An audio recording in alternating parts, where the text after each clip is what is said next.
प्रश्नावली 2 भिन्न एवं दशमलव। अपनी प्रश्नावली का क्या नाम है? भिन्न। तो सबसे पहले हम ये जानेंगे कि भिन्न किसे कहते हैं। भिन्न अंश बटे हर को भिन्न कहा जाता है। जहाँ अंश में कोई भी संख्या हो सकती है और हर में भी कोई संख्या हो सकती है, जैसे कि 2/3, 1/5, 7/9, ये सभी क्या कहलाती है? भिन्न कहलाती है। अब बात करेंगे भिन्न के प्रकार। वैसे तो आप जानते होंगे भिन्न के प्रकार। देखो, सबसे पहली सरल भिन्न। ऐसी भिन्न जिसमें अंश का मान, अंश जो ऊपर आता है उसे अंश कहते हैं और जो नीचे आता है उसे हर कहते हैं। जिसमें अंश का मान छोटा हो और हर का मान बड़ा हो उसे कहते हैं सरल भिन्न। सरल भिन्न कह सकते हैं या इसे हम उचित भिन्न भी कह सकते हैं। उचित भिन्न क्या कह सकते हैं? उचित भिन्न। कुछ भी ले लो और संख्या, जैसे मैंने ले ली 2/5, 10/11। इनमें क्या होगा? अंश का मान छोटा होगा और हर का मान बड़ा होगा, वह उचित भिन्न कहलाएगी। दूसरा प्रकार है अनुचित भिन्न। ऐसी भिन्न जिसमें अंश का मान बड़ा होगा और हर का मान होगा वो छोटा। जैसे मैंने लिख दिया यहाँ पे 5/2। तो ये कौन सी भिन्न होगी? ये होगी अनुचित भिन्न, क्योंकि इसमें अंश का मान है वो बड़ा है और हर का मान छोटा है। क्योंकि अगर हम इसे आगे सरल करना चाहे तो आगे भी सरल कर सकते हैं। कैसे? देखो, भाग लिखते हैं। 2 का भाग 5 में 2 बार, पीछे क्या बचा? 1। तो हम इसको इस प्रकार लिख सकते हैं 2 सही 1/2। तो अनुचित भिन्न किसे कहेंगे? ऐसी भिन्न जिसमें अंश का मान बड़ा होगा और हर का मान छोटा होगा। और जब हम इसे आगे और सरल करेंगे तो ये जो हमें भिन्न प्राप्त होगी, इस भिन्न का नाम है मिश्रित भिन्न। मिश्रित भिन्न। 2 सही 1/2। तो इस प्रकार की भिन्न होगी, उसे मिश्रित भिन्न कहेंगे। तो भिन्न का प्रकार हमने क्या पढ़ा? सरल भिन्न, तो 1/2। उचित भिन्न। उचित भिन्न किसे कहते हैं? ऐसी भिन्न जिसमें अंश का मान छोटा और हर का मान बड़ा हो। अनुचित भिन्न जिसमें अंश का मान बड़ा हो और हर का मान छोटा हो। 2.1 प्रश्नावली 2.1 इसका पहला क्वेश्चन।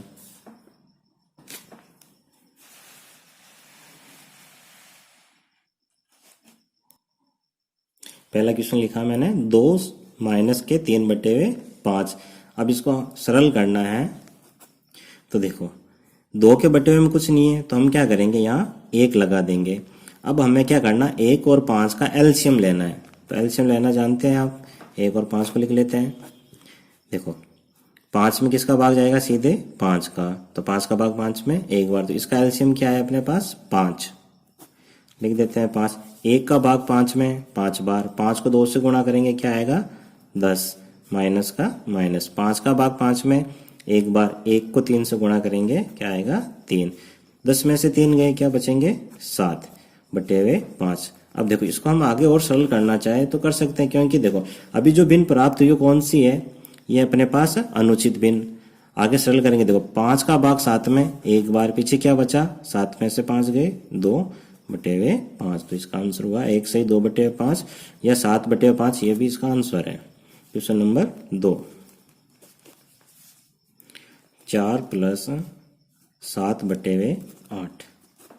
देखो, यहाँ पे भी कुछ नहीं लिखा हुआ तो हम 1 लिख सकते हैं। 1 और 8 का एलसीएम क्या आएगा?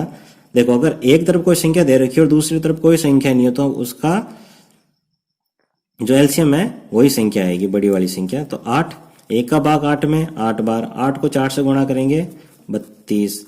8 का भाग 8 में 1 बार, 1 को 7 से गुणा करेंगे 7। 32 और 7 कितने हो गए? 39/8। देखो, 8 का भाग 39 में कितनी बार जाएगा? 8 चौक 32, पीछे बचे 7। 4 सही 7/8 इसका आंसर होगा। Question number 3। 3/5 + 2/7। अब देखो इस बार यहाँ 5 और 7 दोनों अलग अलग संख्या है। अब हम करते हैं इसका एलसीएम। 5 और 7, देखो 5 में किसका भाग जाएगा? 5 का ही, और 7 में 7 का जाता है, तो 5 का भाग 5 में एक बार, 7 के साथ, 7 में 7 का भाग एक बार, तो 7 और 5 को गुणा करते हैं तो कितना आएगा? 35। तो इस बार इसका एलसीएम आया हमारे पास 35। 5 का भाग 35 में 7 बार, 7 को 3 से गुणा करेंगे क्या आएगा? 21, प्लस 7 का भाग 35 में 5 बार, 5 को 2 से गुणा करेंगे क्या आएगा? 10। 21 और 10 31, 31 बटे हुए 35। देखो इस बार जो हमें भिन्न प्राप्त हुई है वो उचित भिन्न है, क्योंकि इसमें अंश का मान है वो छोटा और हर का मान है वो बड़ा है। Question number 4। देखो अगला क्वेश्चन है 9 बटे 11 माइनस के 4 बटे 15। तो यहाँ 11 और 15 का हमें क्या करना है? एलसीएम लेना है। इधर वाले ये रफ कार्य है, सब रफ कार्य। तो 11 और 15, देखो सबसे पहले 11 में तो 11 का ही जाता है, और 15 में किसका भाग जाएगा? 3 का। तो 3 का भाग 15 में कितनी बार? 5 बार। अब देखो 5 का भाग जाएगा 5 में एक बार, अब सीधा ही 11 का भाग 11 में एक बार। तो क्या आ गई अपने पास संख्या? 3 × 5 × 11। अब देखो 11 को 5 से गुणा करेंगे क्या आएगा? 55। 55 को 3 से गुणा करेंगे तो आएंगे अपने 165। तो इस बार एलसीएम क्या है हमारे पास? 165। तो यहाँ लिख देते हैं हम 165।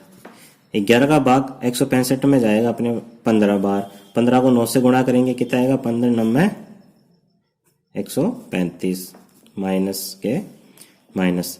अब देखो 15 का भाग 165 में 11 बार जाएगा, और 11 को जब 4 से गुणा करेंगे तो 44 आएगा। घटा लेते हैं, 5 में से 4 गए 1, 3 में से 4 नहीं जाएगा तो यहाँ से उधार लेंगे तो कितने हो गए? 13।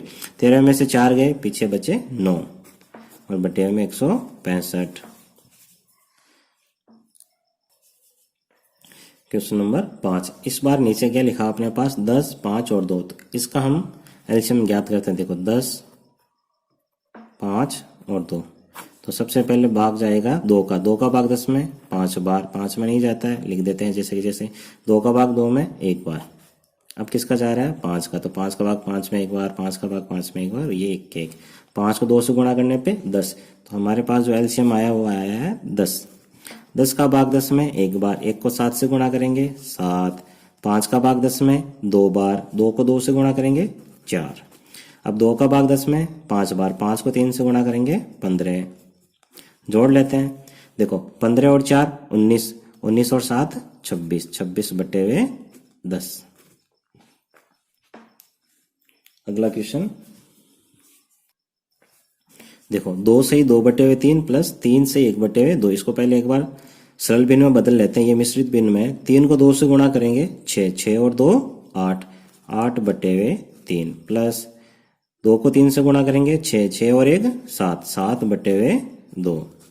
3 और 2 का एलसीएम लेंगे 6 आएगा।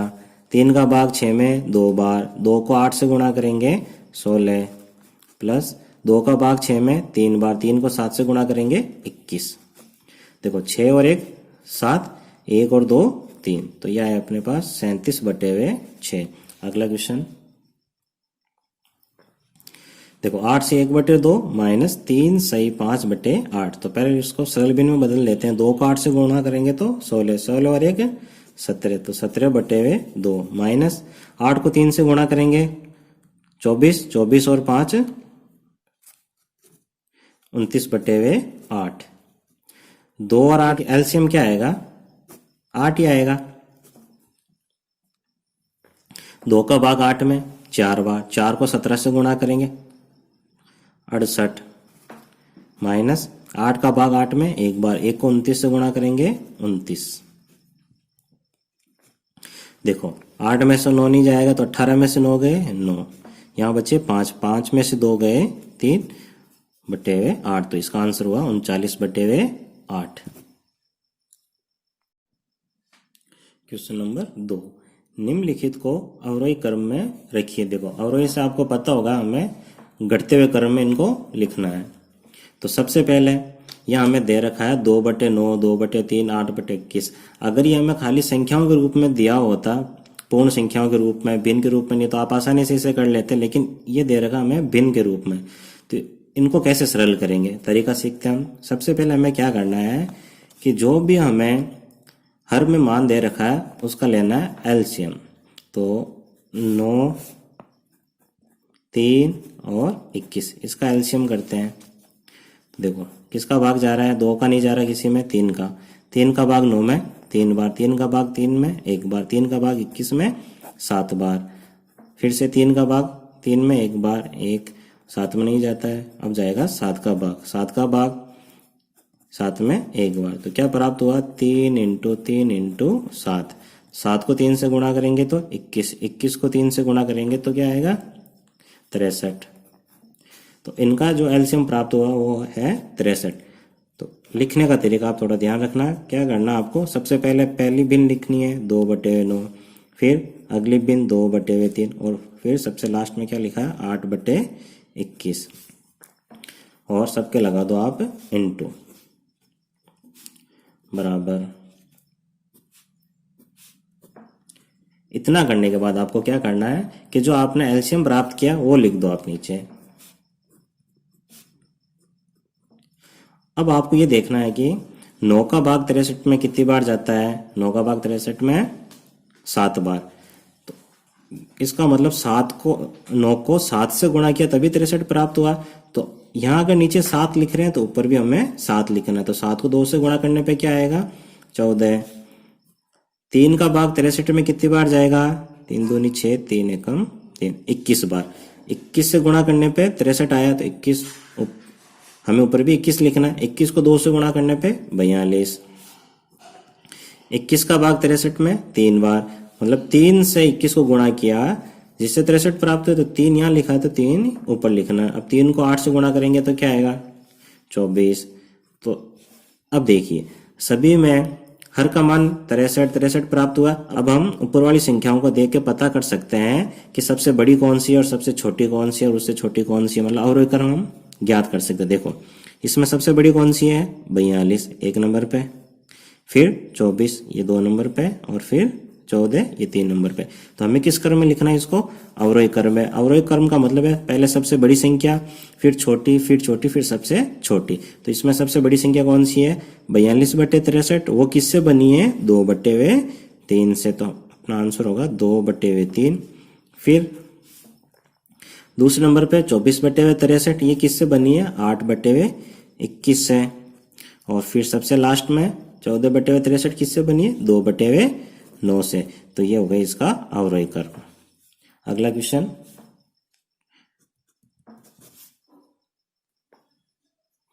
देखो 1/5, 3/7, 7/10। इसका भी हमें क्या करना है, एलसीएम लेना है। तो 5, 7 और 10।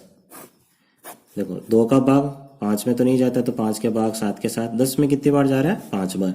अब 5 का भाग जाएगा 5 में 1 बार, 7 के साथ 5 में 1 बार, अब जाएगा 7 का भाग, 1 लिख दिया। 2 × 5 × 7, 7 को 5 से गुणा करेंगे तो 35, और 35 को 2 से गुणा करेंगे तो कितना आएगा, 70। फिर से पहले की तरह हमें करना है, पहले सभी भिन्नों को एक बार लिख लो आप, 1/5, 3/7, 7/10। फिर क्या करना है, इंटू लगा दो सबके, और बराबर में हर में आपको जो एलसीएम आया वो लिख देना है। तो 70, 70 और ये 70। अब क्या करना है, 5 का भाग 70 में 2 कितनी बार जाता है, 14 बार। तो यहाँ लिख देंगे हम 14। तो यहाँ 14 लिखे तो यहाँ पे भी 14 लिखने। तो 14 को 1 से गुणा करेंगे, क्या आएंगे, 14। 7 का भाग 70 में 10 बार, तो इसका मतलब इसको 10 से गुणा किया तभी 70 प्राप्त हुआ। तो 10 यहाँ लिख दो, यहाँ पे भी 10, 10 को 3 से गुणा करने पे 30। 10 का भाग 70 में 7 बार, यहाँ 7 लिखो, यहाँ पे भी 7। 7 को 7 से गुणा करने पे 49। यहाँ देखो सबसे बड़ी संख्या कौन सी है, ये 1 नंबर, फिर ये 2 और ये 3। इसको हमें कौन से क्रम में लिखना है, अवरोही क्रम में। तो अवरोही क्रम का मतलब सबसे पहले बड़ी संख्या, तो बड़ी संख्या अपने पास क्या आ गई, बड़ी भिन्न 7/10। उसके बाद 30/70 तो ये बनी है 3/7 से। उसके बाद 14/70 ये बनी 1/5 से। ये इसका आंसर है।